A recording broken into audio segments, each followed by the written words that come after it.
మనమందరం ప్రతిరోజు నమాజ్ చదువుతాం, కానీ ఒక ప్రశ్న మనల్ని మనం అడగాలి. మన హృదయం నిజంగా నమాజ్లో ఉందా? కొన్నిసార్లు శరీరం మస్జిద్లో ఉంటుంది, కానీ మనసు మాత్రం మార్కెట్లో ఉంటుంది. మన పెదవులు ఆయతులు చదువుతాయి, కానీ మన ఆలోచనలు ప్రపంచ విషయాల్లో తిరుగుతుంటాయి. ఖురాన్లో అల్లా ఇలా చెబుతున్నాడు, నిశ్చయంగా విశ్వాసులు విజయవంతులు, వారు తమ నమాజుల్లో వినమ్రత కలిగిన వారు. సూరా అల్ ముమినూన్ సూరా నంబర్ 23 ఆయత నంబర్ 1 నుండి 2. అయితే నమాజులో ఖుషు అంటే వినమ్రత ఎలా పెంచుకోవాలో 10 ప్రాక్టికల్ మార్గాలు తెలియజేస్తాను. మొదటిగా నమాజ్ అర్థం తెలుసుకోవాలి. మనకు అర్థం కాని భాషలో చదివితే మనసు కనెక్ట్ అవ్వదు, కానీ ప్రతిరోజు చదివే సూరా అల్ ఫాతిహా, తషహుద్, సుబ్హాన రబ్బియల్ అజీమ్, సుబ్హాన రబ్బియల్ ఆలా, వీటి అర్థం తెలుసుకుంటే హృదయం స్పందిస్తుంది. అందుకే ప్రతి వారం ఒక చిన్న దువా అర్థం నేర్చుకొని నమాజ్ ముందు 1 నిమిషం దాని అర్థం గుర్తు చేసుకోండి. అర్థం తెలుసుకుంటే నమాజులో ఖుషు సహజంగా పెరుగుతుంది. ఇక రెండవది, నమాజ్కు మానసికంగా సిద్ధం కావాలి. ప్రవక్త ముహమ్మద్ సల్లల్లాహు అలైహి వసల్లం వారు నమాజ్ ముందు వుజూ చాలా శ్రద్ధగా చేసేవారు. మస్జిద్కు ముందుగానే వచ్చేవారు. మరియు హదీస్లో చెప్పబడింది, ఎవరైనా వజూ బాగా చేసి నమాజ్ వస్తే అతని పాపాలు క్షమించబడతాయి. సహీ ముస్లిం హదీస్ నంబర్ 244. కాబట్టి అజాన్ వినగానే ప్రపంచ విషయాలు ఆపండి. నమాజ్ ముందు కనీసం 30 సెకండ్లు దువా చేయండి. ఫోన్ సైలెంట్ చేయండి, ఎందుకంటే సిద్ధత లేకుండా ఖుషూ రావడం చాలా కష్టం. ఇక మూడవది, దృష్టిని ఖిబ్లా వైపు మరియు హృదయాన్ని అల్లా వైపు ఉంచాలి. ప్రవక్త వారు చెప్పారు, నమాజ్లో మీరు అల్లాతో మాట్లాడుతున్నారు. సహీ అల్ బుఖారీ హదీస్ నంబర్ 405. కాబట్టి మీరు ఒక ముఖ్యమైన వ్యక్తితో మాట్లాడేటప్పుడు అటు ఇటు చూడరు, శ్రద్ధగా వింటారు. అదేవిధంగా అల్లాతో మాట్లాడుతున్నప్పుడు మనసు మరెక్కడ ఉండకూడదు. అందుకే సజ్దా చేసే స్థలాన్ని మాత్రమే చూడండి. అనవసర కదలికలు తగ్గించండి. ప్రతి ఆయత్ నెమ్మదిగా చదవండి, అప్పుడు కాన్సంట్రేషన్ పెరుగుతుంది. ఇక నాలుగోది, శైతాన్ నుండి రక్షణ కోరాలి. మనసు చెదిరిపోవడానికి ప్రధాన కారణం వస్వస, అంటే శైతాన్ గుసగుసలు. ప్రవక్త ముహమ్మద్ సల్లల్లాహు అలైహి వసల్లం చెప్పారు, నమాజులో వస్వస కలిగితే ఔదు బిల్లాహి మినష్ షైతాన్ అని చెప్పి ఎడమవైపు స్వల్పంగా ఊదాలి. సహీ ముస్లిం హదీస్ నంబర్ 2203. కాబట్టి నమాజ్ ముందు ఔదు బిల్లా చదవండి. చెడు ఆలోచనలు వచ్చినప్పుడు వాటితో పోరాడండి. నమాజులో మనసు ఎటో వెళ్ళిపోతే వెంటనే తిరిగి నమాజ్ వైపు తీసుకురండి. ఎందుకంటే ఖుషు అంటే మనసు ఎప్పుడు చెదరకపోవడం కాదు, చెదిరినప్పుడు తిరిగి తీసుకురావడం. ఇక ఐదవది, మీరు చేసే నమాజ్ చివరి నమాజులా చదవాలి. ప్రవక్త ముహమ్మద్ సల్లల్లాహు అలైహి వసల్లం చెప్పారు, వీడుకోలు చెప్పే వ్యక్తి నమాజుల్లా నమాజ్ చదవండి. సునన్ ఇబ్నే మాజా హదీస్ నంబర్ 4171. మీరు ఇది మీ జీవితంలోని చివరి నమాజ్ అని అనుకుంటే తొందరపడరు. ప్రతి రుకు మరియు సజ్దాను హృదయంతో చేస్తారు, క్షమాపణ కోరుతారు. ప్రతి సజ్దాలో ఇలా అనుకోండి, ఇది నా జీవితంలోని చివరి సజ్దా కావచ్చు.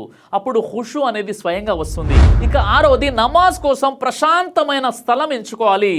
నమాజ్ చేసే స్థలం కూడా ఖుషుపై చాలా ప్రభావం చూపుతుంది. చుట్టూ శబ్దాలు ఎక్కువగా ఉంటే, టీవీ లేదా మొబైల్ సౌండ్స్ వస్తుంటే, జనాలు తిరుగుతుంటే మనసు సులభంగా చెదిరిపోతుంది. అందుకే నమాజ్ కోసం ఎప్పుడు శుభ్రమైన మరియు ప్రశాంతమైన స్థలం ఎంచుకోండి. టీవీ మరియు అన్నెసెసరీ సౌండ్స్ ముందుగానే ఆపండి. అలాగే నమాజ్ చేసే చోట డిస్ట్రాక్షన్స్ తగ్గించండి. ప్రశాంతవంతమైన స్థలం ప్రశాంతమైన హృదయానికి సహాయం చేస్తుంది. ఇక ఏడోది, నమాజ్ ముందు పాపాలను తగ్గించుకోవాలి. మన రోజువారీ పాపాలు కూడా ఖుషుపై ప్రభావం చూపుతాయి. పాపాలు ఎక్కువైతే హృదయం కఠినంగా మారుతుంది. హృదయం కఠినంగా ఉంటే ఖుషు రావడం చాలా కష్టం. అందుకే రోజు ఎక్కువగా ఇస్తగ్ఫార్ అంటే అస్తగ్ఫిరుల్లాహ్ చెప్పండి. చిన్న పాపాలను కూడా తగ్గించడానికి ప్రయత్నించండి. మరియు నమాజ్లో అల్లా దగ్గర క్షమాపణ కోరండి. శుభ్రమైన హృదయం ఖుషుకి బలమైన పునాది. ఇక ఎనిమిదోది, ఆకలి లేదా అలసట ఎక్కువగా ఉన్నప్పుడు జాగ్రత్త పడాలి. ప్రవక్త వారు చెప్పారు, భోజనం సిద్ధంగా ఉన్నప్పుడు లేదా బలమైన ఆకలి ఉన్నప్పుడు తొందరగా నమాజ్ చదవకూడదు. ఎందుకంటే ఆ సమయంలో మనసు ఆహారం పైనే ఉంటుంది. అందుకే చాలా ఆకలి ఉంటే ముందుగా కొద్దిగా తినండి. ఎక్కువగా అలసిపోయి ఉంటే కాస్త విశ్రాంతి తీసుకోండి. శరీరం ప్రశాంతంగా ఉంటే మనసు కూడా ప్రశాంతంగా ఉంటుంది. అప్పుడు ఖుషు అంటే వినమ్రత నమాజులో సులభంగా వస్తుంది. ఇక 9, వజూని ఖుషుతో చేయాలి. చాలా మంది వజూని త్వరగా పూర్తి చేస్తారు, కానీ నిజానికి వజూ కూడా ఖుషుకి ప్రారంభం. వజూ చేసేటప్పుడు ప్రతి భాగాన్ని నెమ్మదిగా కడగండి. వజూ చేస్తున్నప్పుడు దువాలు చదవండి. మరియు వజూ చేస్తూ పాపాలు కడుగుతున్నాయని భావించండి. మంచి వజూ మంచి నమాజ్కు దారితీస్తుంది. ఇక 10, మరణాన్ని గుర్తు చేసుకోవాలి. మరణాన్ని గుర్తు చేసుకోవడం ఖుషు పెంచే చాలా పవర్ఫుల్ మార్గం.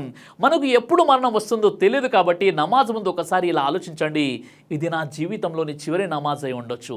అలాగే ఖబర్ మరియు ఆఖిరత్ గురించి గుర్తు చేసుకోండి. ఈ భావన హృదయాన్ని వినమ్రంగా చేస్తుంది మరియు ఖుషు పెంచుతుంది. సోదరులారా, నమాజ్ కేవలం ఒక కర్తవ్యం కాదు, అది అల్లాతో మీ వ్యక్తిగత సంభాషణ. ఖుషు లేకపోతే శరీరం మాత్రమే నమాజ్ చదువుతుంది, కానీ ఖుషు ఉంటే హృదయం నమాజ్ చదువుతుంది. అందుకే ఖురాన్ మళ్ళీ గుర్తు చేస్తుంది, విశ్వాసులు విజయవంతులు తమ నమాజుల్లో ఖుషూ కలిగిన వారు. సూర అల్ మొమినూన్ సూర 23 ఆయత 1 నుండి 2. అల్లా మనందరికీ ఖుషూ గల నమాజ్ అంటే వినమ్రత గల నమాజ్ చేసేటటువంటి సద్బుద్ధిని ప్రసాదించుగాక. ఆమీన్ యా రబ్బుల్ ఆలమీన్. దైవ ప్రవక్త ముహమ్మద్ సల్లల్లాహు అలైహి వసల్లం వారు తెలియజేశారు, కడుపుకు సంబంధించినటువంటి అన్ని రకాల వ్యాధులకు అద్భుతమైనటువంటి ఔషధం తల్బీనా. ఇది దైవ ప్రవక్త వారి సున్నత్, మంచి ఆహారం, ఇమ్యూనిటీ బూస్టర్, ఇందులో షిఫా ఉంది. ఇది మంచి ఔషధంగా కూడా పనిచేస్తుంది. కాబట్టి పిల్లలు అయినా పెద్దలు అయినా ఎవరైనా దీనిని ఉపయోగించవచ్చు. అలాగే ఖురాన్లో దైవం తెలియజేశాడు, తేనెలో మీకు స్వస్థత ఉంది అని. కాబట్టి స్వచ్ఛమైనటువంటి ఫారెస్ట్ హనీ కోసం మీరు సంప్రదించండి. అలాగే పురుషుల కోసం ప్రత్యేకంగా తయారు చేయబడినటువంటి షాహీ హల్వా, ఇది లైంగిక సమస్యలను దూరం చేసి శృంగార సామర్థ్యాన్ని పెంచుతుంది, మీ దాంపత్య జీవితంలో మంచి అనుభూతినిస్తుంది. ఇందులో ఎలాంటి సైడ్ ఎఫెక్ట్స్ లేవు. ఇది కంప్లీట్గా హెర్బల్ ప్రొడక్ట్స్తో తయారు చేయబడినటువంటిది. కాబట్టి స్క్రీన్పై కనిపిస్తున్నటువంటి ఈ నెంబర్స్కి కాల్ చేసి మీరు ఇప్పుడే ఈ ప్రొడక్ట్స్ని ఆర్డర్ చేసుకోవచ్చు. కొరియర్ ఫెసిలిటీ కూడా ఉంది. ఆలస్యం ఎందుకు, వెంటనే ఆర్డర్ చేయండి.